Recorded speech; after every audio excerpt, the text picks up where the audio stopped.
बांग्लादेश में अल्पसंख्यक हिंदुओं के साथ जो कुछ हो रहा है उसके बाद हिंदुस्तान के नेताओं ने खरबूजे की तरह अपना कलर चेंज कर लिया दोस्तों। और इस देश के नेताओं ने यह साफ बता दिया है कि वो आखिरकार उनकी राजनीतिक पार्टी, उनके बयान, उनका मॉडल, उनका घोषणा पत्र और उनकी पूरी जिंदगी किस कौम के लिए काम कर रही है। आज आपको कुछ ऐसा बताने वाले हैं जिसमें आपको इस सवाल का जवाब मिलेगा कि बांग्लादेश में अल्पसंख्यक हिंदुओं के साथ जो हुआ उसके बावजूद देश के विपक्ष के नेता रहे और बने हुए राहुल गांधी आखिरकार चुप क्यों हैं। राहुल गांधी तो बांग्लादेश के मुद्दे पे जो प्रधानमंत्री नरेंद्र मोदी की तरफ से, बीजेपी की तरफ से सर्वदलीय बैठक बुलाई गई थी उस बैठक में भी पहुंचे थे, लेकिन उसके बावजूद उन्होंने कुछ नहीं कहा।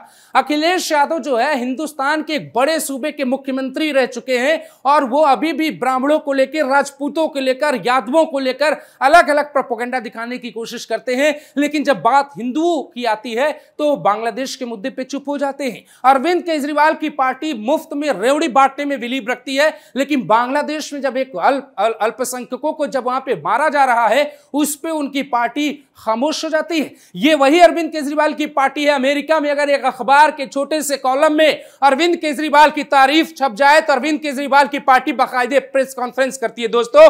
लेकिन बांग्लादेश के भीतर इतने बुरे हालात होने के बावजूद आम आदमी party, Samajwadi party, Congress, DMK, AIADMK और तृणमूल कांग्रेस यानी टीएमसी किसी भी पार्टी का मुंह क्यों नहीं खुला। आज जो फैक्ट आपको बताने जाने वाले हैं उसके बाद आप कहिएगा कि हिंदुस्तान में भी खरबूजे को खरबूजा और तरबूज को तरबूज कहने का वक्त आ गया है। और सियासत में योगी आदित्यनाथ ने ऐलान कर दिया है कि अब खुल के राजनीति होगी। अगर आप एम फैक्टर की बात करेंगे तो हम भी एच फैक्टर की बात करेंगे। उसकी पूरी रिपोर्ट आपको दिखाने जा रही है। तस्वीर आप देख रहे हैं बांग्लादेश में जो ये तस्वीर है, ये जो आपको चमक रही आग है उसमें जो है झुलस रहा एक इंसान है, उसका नाम हिंदू है, लेकिन कोई बोलेगा नहीं।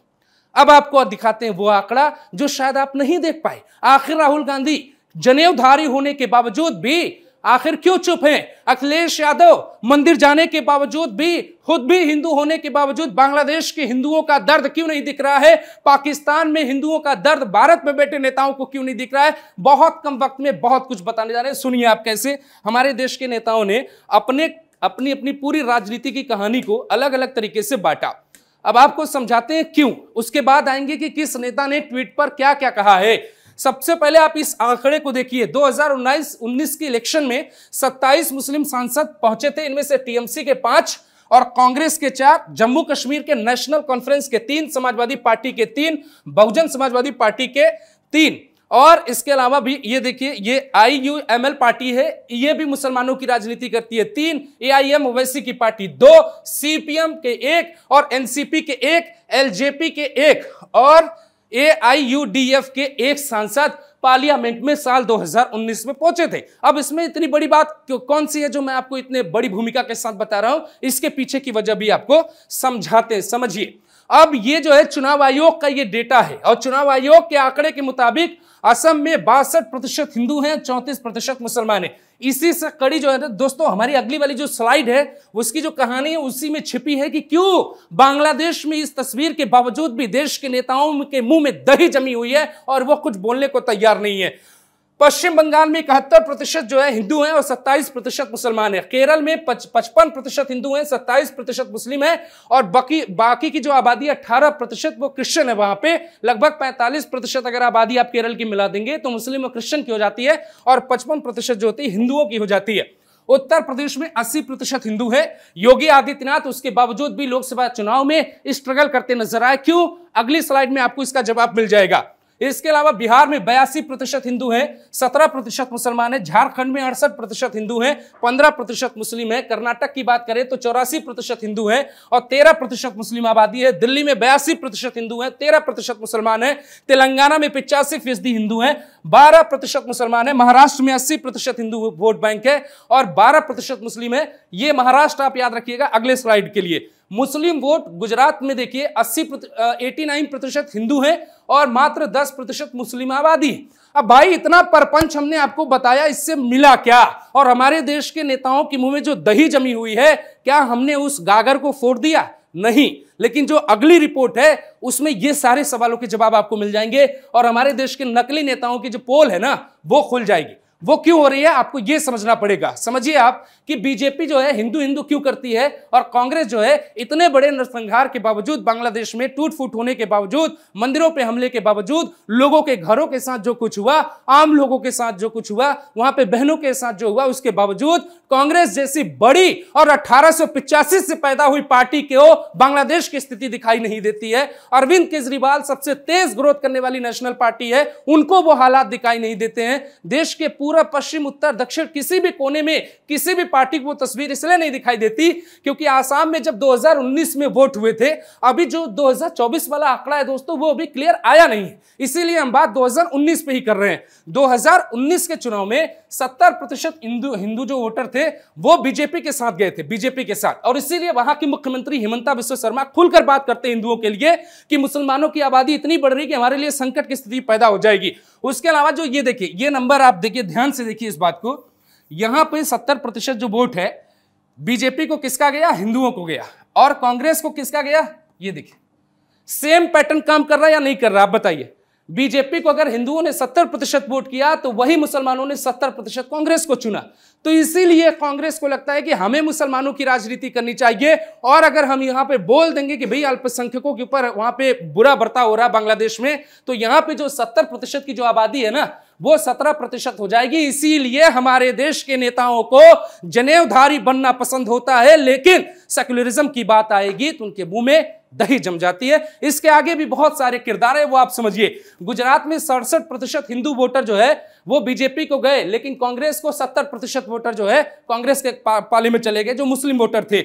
यही हाल बिहार में है। बिहार में वोटों का ध्रुवीकरण हुआ, यहां 54% हिंदू वोट बीजेपी को गए, और जबकि 77% जो है वो आरजेडी को चले गए, मुस्लिम वोटर। इसके अलावा महाराष्ट्र में देखिए, सबसे चौंका देने वाला नंबर महाराष्ट्र में है। 63% वोट हिंदू वोट बीजेपी को मिले, जबकि 86% यानी कि 100 वोटर में मात्र 14 वोटर छोड़ दिए जाएं, उनमें से 46% वोट कांग्रेस को दिए गए 2019 में। यूपी में 60% वोट योगी आदित्यनाथ के होने के बावजूद हिंदुओं का मिला, 40% वोट बढ़ गया बीजेपी के खाते में गए, जबकि 73% वोट मुस्लिम वोटर जो है समाजवादी पार्टी और बीएसपी का जब गठबंधन था गया था, और इसमें से जो वोट बच गया था वो कांग्रेस पार्टी को चला गया था। इसी पेज पर दोस्तों छिपा हुआ है कि बांग्लादेश में जो हिंदुओं की हालत पे कोई नेता बोलने के लिए तैयार नहीं है, वो उसकी कहानी इसी पेज पर छिपी हुई है। अब आप आगे बढ़िए और देखिए कर्नाटक में क्या तस्वीर है। कर्नाटक में 58% वोट हिंदुओं को गए, 73% वोट मुस्लिम को गए। आप देख रहे हैं ना कि मतलब एक बड़ा वर्ग होने के बावजूद भी मुसलमानों की जो आबादी है वो किसी एक पार्टी को एक साथ जा रही है, और वो कांग्रेस को जा रही है, समाजवादी पार्टी को जा रही है, डीएमके को जा रही है, आईडीएमके को जा रही है, बीजेपी के पास वो नहीं आ रही है। इसका नैरेटिव क्यों गढ़ा जा रहा है ये भी आपको समझाएंगे। इसके अलावा पश्चिम बंगाल में देख लीजिए, ममता बनर्जी है, वहां पे बीजेपी बहुत फाइट करने की कोशिश कर रही है, लेकिन 57% मुस्लिम हिंदू वोटर बीजेपी को गए, और 70% मुस्लिम वोटरों ने ममता बनर्जी की पार्टी को चुना है। राजस्थान में देखिए क्या नजारे हैं। 89% हिंदू बीजेपी के साथ गए, और 9% जो है वहां पे मुस्लिम आबादी है। राजस्थान का आंकड़ा है, माफ करिएगा, 89% हिंदू हैं और 9% मुस्लिम है। आंध्र प्रदेश में देखिए आपको नंबर ज्यादा दिखेगा, हर राज्य में नंबर ज्यादा दिखेगा, लेकिन उससे हो क्या रहा है आपको ये समझना पड़ेगा। अब नतीजा ये हुआ कि भैया आप कांग्रेस और सबको जो है ट्वीट करना पड़ा। ये रहा राहुल गांधी का बहुत ही बहुप्रतीक्षित बांग्लादेश के मुद्दे पे ट्वीट। भाई साहब आप मतलब किसी को बुलवा के करवा देते अगर खुद के हाथ कांप रहे थे तो।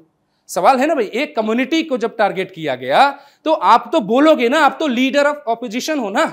अब उन्होंने बोला कि आप ये देखिए, वो जो है बांग्लादेश के नए प्रधानमंत्री को मोहम्मद यूनुस को वो बधाई दे रहे हैं, और ये कह रहे हैं कि वहां पे जो अशांति फैली है वो शांति फैलाइए, पीस शब्द का इस्तेमाल करते हैं, लेकिन इनके ट्वीट में हिंदू शब्द का इस्तेमाल कहीं नहीं है कि वहां पर जो है हिंदुओं के साथ क्या हो रहा है। जबकि जब अटल बिहारी वाजपेयी की जब सरकार थी साल 2001 में, जब यहां से तत्कालीन एनएसए ब्रजेश मिश्रा वहां पे उस वक्त की जब प्रधानमंत्री शपथ ले रही थी, उसके बाद जब मिलने के लिए भेजा था, तो वहां पे उन्होंने बाकायदे 2 मुद्दे उठाए थे कि हिंदुओं के साथ गलत नहीं होना चाहिए और जो उग्रवादी संगठन मजबूत हो रहे हैं हिंदुस्तान के खिलाफ, उन दोनों पे आप विचार करिए। लेकिन राहुल गांधी देखिए कैसे एक वर्ग के लिए, हिंदुस्तान के एक वर्ग का वोट हासिल करने के लिए राहुल गांधी किस तरीके से ये शब्द नहीं बोल पा रहे हैं, और जब सदन के भीतर उनसे जाति या किसी उनके धर्म के बारे में सवाल पूछ लिया जाता है तो गुस्से से आग बबूला हो जाते हैं। इसके अलावा देखिए ये राहुल गांधी का ना फिलिस्तीन के ऊपर ट्वीट है। फिलिस्तीन में जब गाजा में जब अटैक बोला था इजराइल ने, उसके बाद राहुल गांधी को जो है संसद के भीतर बस रोते हुए नहीं देखा गया था। राजनीतिक पार्टियों ने इतना उदास किसी नेता को नहीं देखा था जितना राहुल गांधी को देखा होगा।